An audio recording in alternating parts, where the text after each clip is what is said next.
ഓ guys, നിങ്ങളോടൊരു കാര്യം പറയാണ്, കേൾക്കണം നിങ്ങൾക്ക്.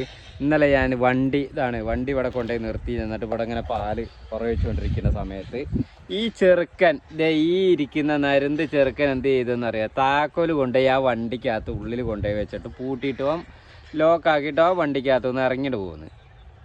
എന്താ ചെയ്യുക? എന്നിട്ട് ചാവി അതിനകത്ത് കുടുങ്ങിയിട്ട് നിങ്ങളോട് പറയുകയാണെന്നുണ്ടെങ്കിൽ, വണ്ടി നമ്മൾ യൂട്യൂബിൽ വീഡിയോ കണ്ടിട്ട് കുറേ വീഡിയോകൾ നോക്കി. അപ്പോൾ അത് ഇങ്ങനെ ഇതൊക്കെ തുറന്നിട്ട് പിന്നെ ഇങ്ങനെ സൈഡിലിട്ട് ഇങ്ങനെ കുത്തിയാൽ ഇങ്ങനെ ലോക്ക് തുറന്നു വരുന്ന പല വീഡിയോകളും ഞങ്ങൾ കണ്ടു. ഞങ്ങൾ കുറേ നോക്കിയില്ല അതേപോലെ ചില്ലുമ്മ കടന്ന് തൂങ്ങിയെന്നല്ലേ.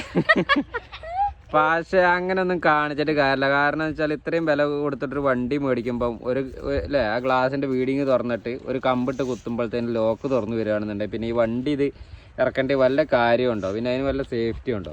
പിന്നെ ഞങ്ങൾ എന്ത് ചെയ്ത്, ഞങ്ങൾ നേരെ വീട്ടിൽ പോയിട്ട് സെക്കൻഡ് ചാവി ഉണ്ടായിരുന്നു, ആ ചാവി എടുത്തു കൊണ്ടിട്ടാണ് പിന്നെ ലോക്ക് തുറന്നത്. ഇല്ലെങ്കിൽ അതിന്റെ ചില്ല് പൊട്ടിയുള്ള അവസ്ഥ എന്തായിരിക്കും? ഇല്ലെങ്കിൽ അതിൻ്റെ ഒരു ചില്ല് പൊട്ടിക്കണം. ഗ്ലാസ് മാറ്റി കഴിഞ്ഞാൽ അയാതൊരു കുറവല്ല വണ്ടിക്ക്. അതൊന്നും നോക്കിയിട്ട് കാര്യമില്ല, പൊട്ടിക്കേണ്ടി. എന്നാൽ പിന്നെ പൊട്ടിക്കണ്ടേ? ഇപ്പം നമ്മൾ വേറെ എവിടെയെങ്കിലൊക്കെ പോയിട്ടാണ് ഇത് ഇങ്ങനെ കുടുങ്ങണമെന്നുണ്ടെങ്കിൽ നമ്മൾ പൊട്ടിക്കുക തന്നെ വേണ്ടി വരും. വേറെ കാര്യമുണ്ട്. അങ്ങനെ പൊട്ടിക്കുകയാണെങ്കിൽ നിങ്ങൾ ആ വണ്ടിക്കകത്ത് ഏത് ഗ്ലാസ് നിങ്ങൾ ആദ്യം പൊട്ടിക്കുക? ഫ്രണ്ട് ഗ്ലാസ് ആണോ, സൈഡ് ഗ്ലാസ് ആണോ, ഏത് ബാക്കത്തെ ഗ്ലാസ് ആണോ പൊട്ടിക്കുക? അല്ലേ, ആ സൈഡിലുണ്ടാവുന്ന ചെറിയൊരു ഗ്ലാസ് ഉണ്ടല്ലോ, അത് പൊട്ടിക്കുവോ?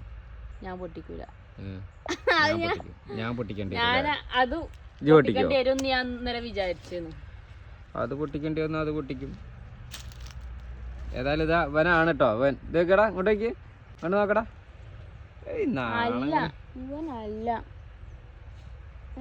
ഇവളാണോ? നീയല്ലേ അത് ഇതാക്കിയത്? നീയാണ്? നീയാണോടാ? സാരമില്ല. നീ ചാറ്റൊന്നുമില്ല.